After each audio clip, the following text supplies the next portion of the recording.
They'll brief me, probably today sometime. And the foreign minister. I tell Pam and I tell the group, I don't want to know, but just you have to do what you have to do. I don't want to know about it. It's not necessary. I could know about it. I could be the one starting it. I'm actually the chief law enforcement officer, but I feel that it's better this way.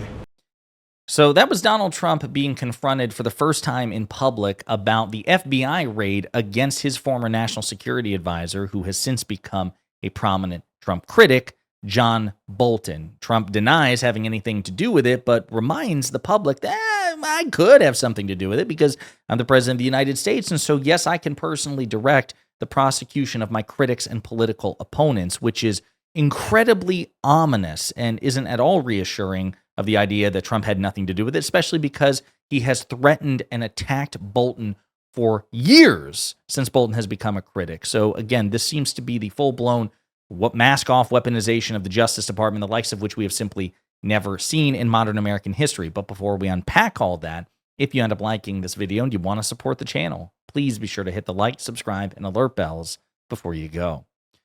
So again, this morning, Donald Trump was confronted by reporters about the bombshell breaking news that we discussed in a previous video, the FBI raid against the home and offices of ex-national security advisor turned Trump critic, John Bolton. Here is the first question posed to Trump in public about it. President, have you been briefed on the FBI raid of John Bolton? No, I don't know about it. I saw it on television this morning. I'm not a fan of John Bolton.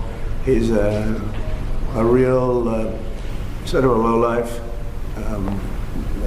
When I hired him, he served a good purpose because, as you know, he was one of the people that forced Bush to do the ridiculous bombings in the Middle East.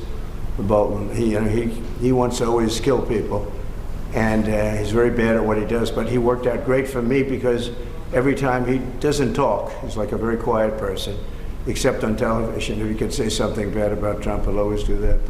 But he really doesn't talk. He's quiet. And I'd walk into a room with him with a foreign country, and the foreign country would give me everything because they said, oh no, they're going to get blown up because John Bolton's there. He's not a smart guy, but he could be a very unpatriotic guy. I mean, we're going to find out. I know nothing about it. I just saw it this morning. They did a raid.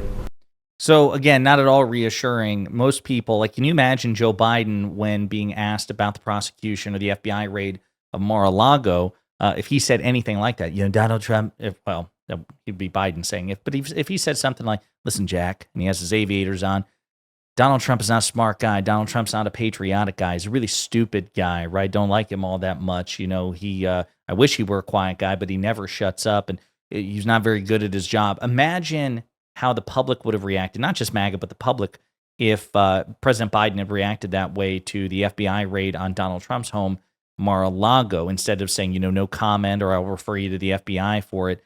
If Biden were to say stuff like that and then also say, oh, I had nothing to do with it. I could have done it because I'm the president, so I can snap my fingers and order the prosecution of my political opponents like Donald Trump. But I obviously didn't do it. But also Donald Trump really sucks and he's just the worst. Would people buy that? Probably not, because it suggests that either through an over order or you setting the stage by relentlessly criticizing this particular person, that you may have set the stage for it. I mean, Donald Trump has relentlessly attacked John Bolton. I want to remind you of what Bolton said 10 days ago on ABC's This Week in advance of Trump's Alaska summit with Vladimir Putin. So before you go, we're about to talk about Trump's retribution campaign we're seeing at the FBI and the Justice Department. You're obviously on his enemies list, at least Kash Patel's enemies list. Are you worried that they're going to come after you in some way? I mean, he's hinted at it before. Well, I think he's already come after me and several others in withdrawing the protection that we had from the Iranians for the attack on Qasem Soleimani. So I think, and I said in the new forward to the paperback edition of my book, I think it is a retribution presidency. And again, it is. I mean, we would have an avalanche of quotes and Truth Social statements and other utterances of Donald Trump on camera and through text of his vows of retribution and vows of revenge against those whom he dislikes, those whom he regards as a political opponent. And John Bolton is one of them. And again, I mean, Bolton mentions the fact that one of Trump's first actions upon retaking office was to strip Bolton and Mike Pompeo, Trump's own former Secretary of State, from the Biden-provided security that they had against Iran. Iran wants to kill John Bolton and Mike Pompeo because they helped Trump assassinate Iranian General Qasem Soleimani. They did it. They helped Trump do it in his first term. So they put their lives in danger helping Trump, but because they criticize Trump now, Trump is taking away and has taken away their protection in order to put them in even more danger. Like just extraordinary, vicious levels of cruelty, which has life-threatening implications. And he did that months ago. So we're really surprised by this. But let's take a look at what the information is as far as like the predicate for this investigation. The inquiry into Trump's former national security advisors over classified information. Two people say FBI agents on Friday searched the home and office of John Bolton, Trump's former national security advisor. People familiar with the investigation said a major escalation of a long-running inquiry into whether he mishandled classified information. Asked about the visible FBI presence at Bolton's home in Maryland and his office in downtown Washington, a representative for the Bureau said agents were conducting court-authorized activity in the area. The sight of federal agents searching the home of a prominent Trump critic is likely to raise fresh concerns about the degree to which Trump may be using government agencies and the machinery of criminal justice to pursue his critics and perceived enemies. But such a search cannot be undertaken just by an order from the president or on the whim of an FBI director. It must be authorized by a federal magistrate judge, though the court papers used to justify the search may remain sealed for some time.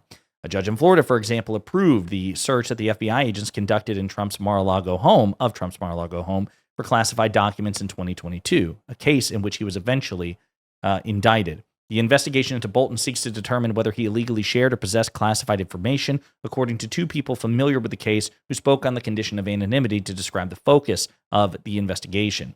A senior law enforcement official with direct knowledge of the situation said that the search was part of an investigation into accusations that Bolton had leaked sensitive national security information to the news media and other parties in an effort to damage Trump.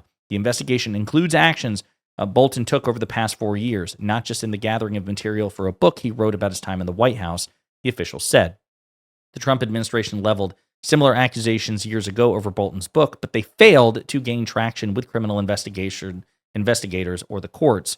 Bolton's office declined to comment. In one of his first acts after returning to the White House, and he again talks about revoking his security detail. During the first Trump administration, the Justice Department opened a criminal investigation into Bolton after the publication of the 2020 book, The Room Where It Happened.